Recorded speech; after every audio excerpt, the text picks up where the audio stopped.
in person, কিন্তু last moment এ কাজে আসার জন্য আসতে পারেনি, so he will join us virtually today. আর আমি শুরু করব একটা প্রোগ্রাম ফ্লো দিয়ে। প্রথমে আমি অথরের একটা brief introduction, his works, this is his fourth book, first day at work, previous ওয়ার্কসের একটা শর্ট ডিসক্রিপশন দেবো। আমাদের মাঝখানে কিছু বিশিষ্ট অতিথি আছে, তাদের একটা ইন্ট্রোডাকশন দিয়ে তারপরে we will get into a panel discussion. Vijayalakshmi, thank you.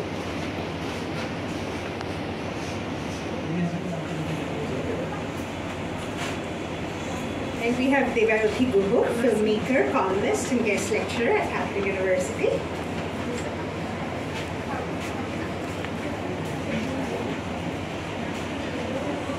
Young Shambrani Bandyopadhyay, primarily a noted contemporary Bengali poet who has been awarded several World Sahitya Academy Puraskar to name a few.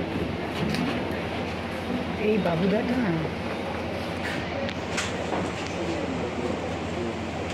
আমি অথরের একটা ছোট্ট introduction দিয়ে before I'll turn it over to him to say a few.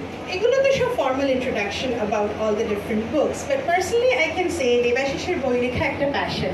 That he has also ventured and dabbled into the world of fiction with this book Amor, Being in Love. আমার অমর বইটা পড়ে মনে হয়েছে যে অথরের হয়তো নিজের আশেপাশে দেখা নানা অভিজ্ঞতা থেকে একটা প্র্যাকটিক্যাল রিফ্লেকশন অফ লাইফ তুলে ধরেছে। এখন আমি I will turn it over to the author to talk about his latest book, which is First Day of Work, and his inspiration to write. মায়েদের যে একটা নাম আছে, মায়েদের যে একটা আইডেন্টিটি আছে, আমরা ইচ্ছে করে না করলেও ওই যে again this is the social pattern that we tend to forget it. এবং সেই যে আগেকার দিনে হারুর মা, খোকনের মা, গোপালের মা, তারা কখনোই কোনো মেয়েদের নাম দিয়ে কারুর মা হতেন না, দ্যাট ইজ ডিফারেন্ট। কিন্তু সেই রকম করে আমরাও যখন আই এম ইনক্লুডিং মাইসেলফ মায়েদের কথা বলি, তখন জেনারেলি ভুলে যাই যে তিনি একজন মানুষ, তার একটা আলাদা আইডেন্টিটি আছে, তার আলাদা স্বপ্ন আছে। We generally talk about our mothers, my mother, সেখানে আমিটা খুব বড় হয়ে ওঠে। আমার এই বইটা ভীষণ ফ্যাসিনেটিং লেগেছে নারেটিভ স্টাইল এবং ক্রাফটিংটা, যেখানে বারবার করে উমাই যে মা সেটা বোঝা যাচ্ছে, কিন্তু বারবার করে একবার উমা বলে একটা থার্ড পার্সন নারেটিভের কথাটা বলা হচ্ছে, আর একবার করে মাই মাদার বলে কথা ধরে যায় যে ইমেজিনিগুলো ওনার মাথায় আসে, যে মানুষ পড়ে রইল, কিছু মানুষ একটা ডেস্টিনেশনে যাচ্ছে, কিছু মানুষ হয়তো তার লক্ষ্য থেকে সরে যাচ্ছে। কিন্তু এই যে একটা ফ্লাইটের ইমেজের সঙ্গে বারবার করে আসলে একটা যাওয়া আসা আছে, একটা জার্নি আছে, সেটাও কোথাও একটা এই বইটার পরতে পরতে বুনে দেওয়া আছে, সেটা খুব ফ্যাসিনেটিং লেগেছে। অনেক কিছু মনে হচ্ছে বাবার যে জায়গাটা, একবার যখন বলা হচ্ছে যে আমার বাবার ফিউনারেলে আমি যেতে পারিনি, actually it makes a lot of difference যখন তারপরে বলা হচ্ছে যে উমার হাজব্যান্ডের ফিউনারেলে আমি যেতে পারিনি। এই দুটো সেম নয়, পিওভিটা বদলে গেলেই দুটো ঘটনা, দুটোর আভ্যন্তরীণ উথাল পাতাল, the internalized guilt, everything is different and everything becomes different. যদি বা উপায় থাকে, তার অনেকগুলো শর্ত দেয় সমাজ। সেই সব শর্ত মেনে যদি তুমি ছকের বাইরে বেরোতে চাও, বেরোতে পারো, শর্ত না মানলে কিন্তু ইউ আর নট অ্যালাউড। তো এইটা আমি দেখেছি, বারবার দেখেছি। যেমন আমার খুব অল্প বয়সী বিয়ে হয়ে গিয়েছিল, সেটা সমাজের প্যাটার্নের জন্যেই। আমার খুব অল্প বয়সী বাবা মারা গিয়েছিলেন, ফলে সমস্ত আত্মীয় স্বজনরা ভীষণ চেপে ধরেছিলেন আমার মাকে। আমার মায়ের ইচ্ছে ছিল না, কিন্তু বাধ্য হয়েছিলেন। আমার মা খুব ইন্ডিপেন্ডেন্ট নেচারের ছিলেন, কিন্তু এটা আটকাতে পারেনি, তাড়াতাড়ি মেয়ের বিয়ে দিয়ে দাও। ফলে আমি জাস্ট কলেজে শুরু করেছি, তখনই বিয়ে হয়ে যায়।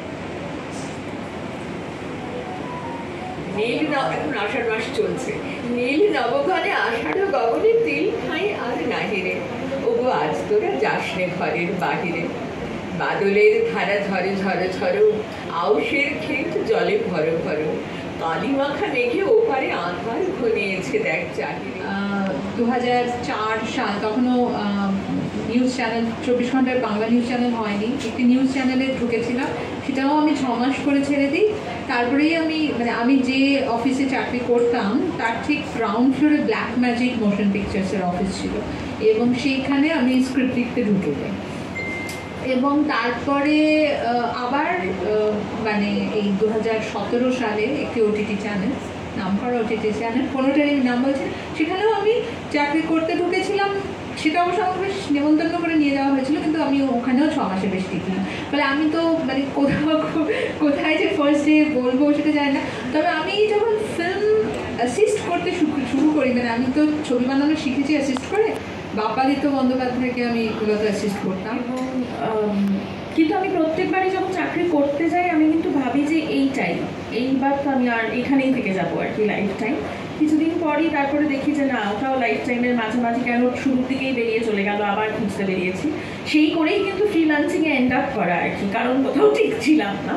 কিন্তু আমার ওরকম কলেজ লাইফের ফার্স্ট চাকরি মানে, কারণ সারাক্ষণ কী করবো মনে হতো, সেইখান থেকে একটা রেডিও জকির অডিশন দিয়েছিলাম এবং আমার এফএমে রেডিও জকি হিসেবে তখন আমি জয়েন করি। সবাইকে আমাদের প্যাটার্ন ভাঙতে যেতে হবে, এরকম কোনো কাণ্ড ঘটেনি।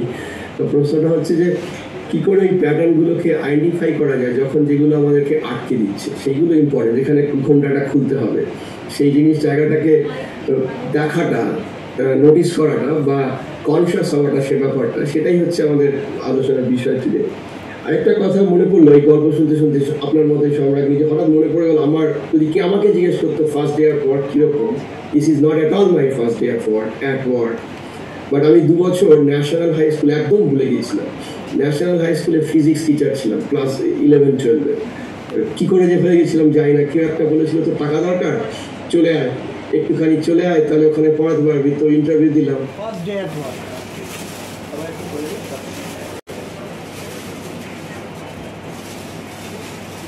সবাই এদিকে একটু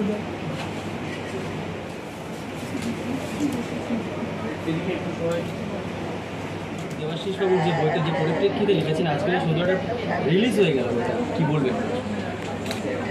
হ্যাঁ, কিন্তু এই যে বইটা রিলিজ হয়েছে এটা সম্পর্কে তো আমরা কথা বলছিলাম, এখন বইটা নিয়েই তো প্রথম শুরু করেছিলাম বলতে যে এই বইটা কী কী রেপ্রেজেন্ট করছে একটা সময়, এবং শুধু সময় নয়, একটা সময়ের পরিবর্তন। উমার জন্ম যদি হয় 1947, তার থেকে এই সময় পর্যন্ত ঘুরিয়ে আসা, এই যে অলমোস্ট 80 years of journey, এটা তো এই বইটার মধ্যে দিয়ে প্রকাশ পেয়েছে। এবং একই সঙ্গে দুটো ফ্যামিলির গল্প এবং সেই সময়টা, সেই পরিবারের গল্প। ফলে এই বইটার যে পাবলিশ হলো, রিলিজ হলো, সেটা সব দিক থেকে খুব আনন্দের একটা খবর। খুব এনলাইটেনিং ছিল। আর একটা পার্সোনাল এক্সপিরিয়েন্সকে আন্দাজের করতে গেছে এবং তার সঙ্গে সঙ্গে এমন অনেক কিছু ছোট ছোট অ্যানেকডোটস আছে যেটা খুব ইন্টারেস্টিং করে তুলেছে। এবং একজন যে মহিলাকে নিয়ে গল্প, যে মহিলাকে নিয়ে রিভলভ করছে উমার, সেই উমা তো সত্যি করে খুব সিগনিফিক্যান্ট একটা ইতিহাস, বাঙালির ইতিহাসকে বহন করে নিয়ে গেছে। মানে 1947-এ যেহেতু জন্ম, দেশভাগ থেকে শুরু করে তারপরে নিউলিবারাল ইকোনমি যেভাবে আছড়ে পড়েছিল, সেই পুরোটাকে খুব সুন্দরভাবে করা হয়েছে।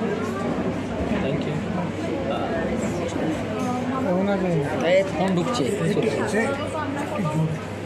আরে ফোন ঢুকছে ভাই, মোবাইল ঢুকছে। একটা অবয়ব হিসেবে মনে হয় যে একটা যুবক বা যুবতীর প্রথম দিন, কারণ আমরা ওয়ার্ককে এক ধরনের একটা এজ দিয়ে কোথাও একটা কানেক্ট এবং বয়স্ক মানুষের কথা ভাবি না, কারণ এক ধরনের একটা এজিসেলের জিনিস মাথার মধ্যে ঘুরতে থাকে। তো সেখানে ফার্স্ট ডে আজ ওয়ার্কে যখন আমরা সুন্দর একজন মানুষের কর্মজীবনের প্রথম দিনের কথা শুনি, সেটা স্ট্রাইকিং এবং এই টাইটেলটার সঙ্গে এই ব্যাপারটা খুব স্ট্রাইকিং, সেটা একটা জিনিস আমার মনে হয়েছে। আর সেকেন্ড যেটা আমার আগেরবার পড়তে গিয়ে, মানে আমি যদি ভাবি যে একটা বই যখন পাবলিশ হয়, রিলিজ হয়, তখন তো আসলে একটা লিটারেচারের মধ্যে সেটা আর একটা বিন্দু অ্যাড করে, খুব কাছাকাছি নয়, বাট তাও পড়তে গিয়ে আমার যে বইটার কথা মনে হয়েছে সেটা হচ্ছে অমিতাভ ঘোষের সাধনায়, কারণ সেখানে ঠাকুমার চরিত্র ছিল। সো অফেন আমার উমার চরিত্রটার মধ্যে দিয়ে সেই অমিতাভ ঘোষের ঠাকুমার চরিত্রের কথা মনে হয়েছে, যিনি পার্টিশনকে খুব অন্যভাবে দেখেছিলেন। এবং এখানেও যেহেতু পার্টিশনের কথা এসেছে, ইন্ডিপেন্ডেন্সের কথা এসেছে, তো আই থিঙ্ক ওই বইটার অ্যাসোসিয়েশনটাও মাথায় এসছে, মানে আমাকে যদি ভাবতে হয় যে একটা পুল অফ লিটারেচারে ঠিক কোন লিনিয়েজে আমি এই বইটাকে বসাতে পারবো, তাহলে আমার মনে হয়েছে যে অমিতাভ ঘোষের শ্যাডো লাইন যে লিনিয়েজটায় হয়তো বসাতে চাই। Thank you so much. Joy তুলে দিচ্ছেন স্মারক অভিবাদন এবং আমাদের পক্ষ থেকে একটি অভিজ্ঞান পত্র। প্রিয়